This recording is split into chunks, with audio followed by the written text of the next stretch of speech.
Thanks for your company here on Richo. I was about to say Richo and Jones. I'm getting a customer of that. In our Canberra studio is Josh Frydenberg, the Assistant Treasurer. Good evening, Josh. Nice to be with you. Now, look, I mean, you had a win on Monday because you were one of those who were a bit unique. You were out there in public supporting the Prime Minister. You were doing it in private as well because, as far as I'm told, you were on the phone. You rang quite a few people telling them that they should continue to support your Prime Minister. Is that correct? Well, look, there's no surprise if one of the ministers in the government supports the Prime Minister. That is what you would expect, and I did that because I thought Tony Abbott had done a very good job over these first 17 months in office, and I think he represents the future for the party in terms of his plan for what's good for the country. So I was very happy to support the Prime Minister both publicly and privately, but it has to be said, Richo, it was a pretty ugly week for the government with this leadership spill trying to be moved, but I think the result was quite a strong one for the Prime Minister, and we can hopefully, as a government, move on. Why are you 57-43 in Newspoll? I think you're right. I think the budget was one that shocked a large number of people, and obviously a couple of those initiatives that we took forward were unpopular in various quarters of the Australian people, and we probably held on to them for too long. And right now, for example, the Medicare co-payment is being discussed by Susan Lee with key stakeholders in the industry, and the Prime Minister's made it very clear that we won't move forward with significant reform in the health sector without significant support from the health industry itself. So I think we've learnt a few of the lessons from the budget. But if you look at the Prime Minister's record, national security, the response of MH17, MH370, the 3 free trade agreements, the fact that we're creating 600 jobs a day, 3 times faster than under Labor, we shouldn't have been in the position we're in, and that's why the backbench sent him a pretty strong message on Monday. It's pretty strong. I mean, I've never known, and I've got a reasonable amount of experience in these matters, for a spill motion to get 40% of the caucus when, in reality, there was no candidate. Because Malcolm, as far as I know, and I've rung around extensively, it doesn't seem to me he ever told anyone he was running. No, I think Malcolm Turnbull behaved appropriately through this whole process, and he indicated his support for the Prime Minister, and he's been a very strong minister. But clearly, speaking to my backbench colleagues, they felt that they probably weren't getting the attention that they needed and deserved, and they wanted to send a strong message. I also think we as a government need to narrow our policy focus as well to the areas which count most for Australians, namely families, jobs and the cost of living. I think the Prime Minister has to get out into the pubs and the clubs and be out there more than probably he has. But he has indicated that he's listened to those concerns. He's made a number of adjustments so that the backbench chairs and the various backbench members and outer-ministry members are consulted more on policy and are integrated more into the decision-making process. That's the line. But I wonder how it ever got to that point. Because I mean, one thing about the budget that always struck me as obvious, not something that you have to work out and be a genius for. It just seemed to me that if I'm a family, I'm in the western suburbs of any of our great cities, I've got 3 kids, you're taking 10,000 off me in a number of ways, family tax benefits, A and B, and what you're doing with petrol and what you're doing with Medicare co-payments, all the rest of it, all added in. You're knocking 10 grand off me and the same off someone on 500,000 a year. Why didn't someone in the Cabinet, in the Budget Committee of Cabinet, in the Treasury, why didn't someone work that out? Why didn't someone say, this won't fly? Well, 2 points there. I think we can do better going forward and putting our decision-making in the context of the challenges that Australia faces, because somebody has to pay back Labor's debt, Richo. Some belts have to be tightened.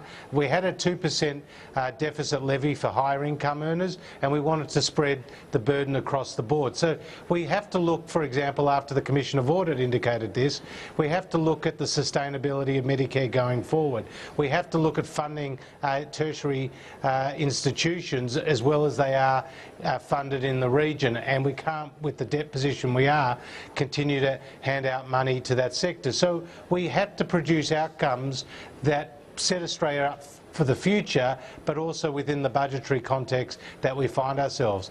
The second point I think it's worth emphasising is that both Liberal and Labor governments, past and present, have gone through these problems mid-term. And I'm thinking back to John Howard in 2001, when in February his approval ratings was in the 20s, the government was well behind on the two-party preferred vote, and then by the end of the year he won a 16-seat majority. There's no reason why Tony Abbott also can't turn things around. Norwegian ships don't fly to the rescue or sail to the rescue of Prime Ministers quite as often as you might hope.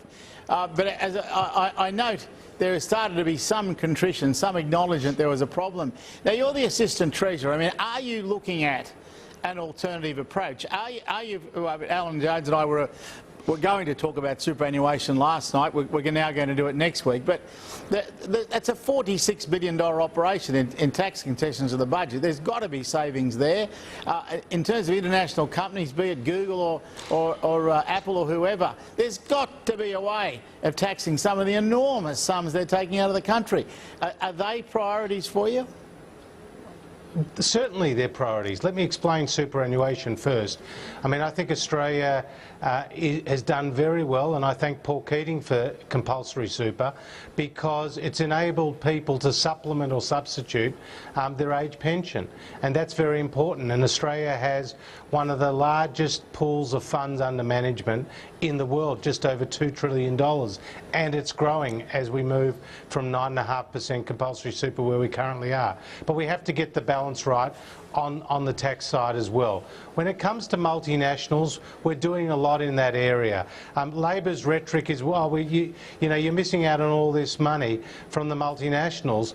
Well, hang on, we've just increased our resourcing to the Australian Tax Office to focus on audits in this area. We're working internationally to share tax information. We were leaders through the G20 process, and the Commissioner of Taxation, Chris Jordan, is actually chairing the OECD forum on this particular issue. So we are doing a lot of things on that front. And Labor actually have been very hypocritical here, because when they were in government, Richo, they proposed an R&D tax break for 20 of the largest Australian companies, many of whom operate multinationally.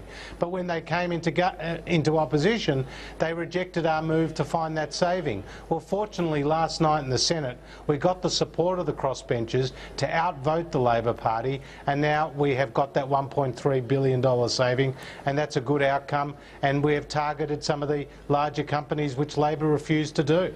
Well, I mean, I wish you more power to your arm. I pre-recorded an interview with Anthony Albanese. I mean, it's very hard to pin Labor down on what they will do, but they're not the issue. The problem that you have at the moment is you made yourselves the issue.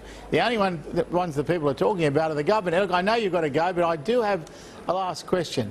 This whole Gillian Triggs Human Rights Commission situation that's been going on now for some months, where I think there's some evidence she's been a tad pro-Labor, shall I say that as gently as I possibly can, a tad pro-Labor. What do you make of the call for a Royal Commission into the mandatory detention of children and of the criticisms of Scott Morrison while he held the job? Well, I think Scott Morrison was a very good minister, there's no doubt about that, and people understand that through his border protection measures, we've actually saved thousands of lives at sea. Not only tens of billions of dollars to the taxpayer, but most importantly, we've saved lives at sea. We've got integrity back to our border protection system, and Australians can now support an orderly migration approach. So I think Scott Morrison done a very good job. As far as I'm concerned, one child in detention is way too many. And when John Howard had stopped the boats, there actually weren't any children in detention when he left office. But as you know, Richo, under Labor, thousands came, and thousands of children came, and as a result of that lapsed border protection policy. So what I would say is, I don't support a Royal Commission of this kind. I think that we had a tough approach. It's worked. We can't be complacent, but we also need to ensure that there are no children in detention whatsoever. Josh Frydenberg, thank you for your time. We'll see you soon. Nice to be with you, Richo. Thank you. Good on you, mate. I'll be back in just a moment with Anthony Albanese.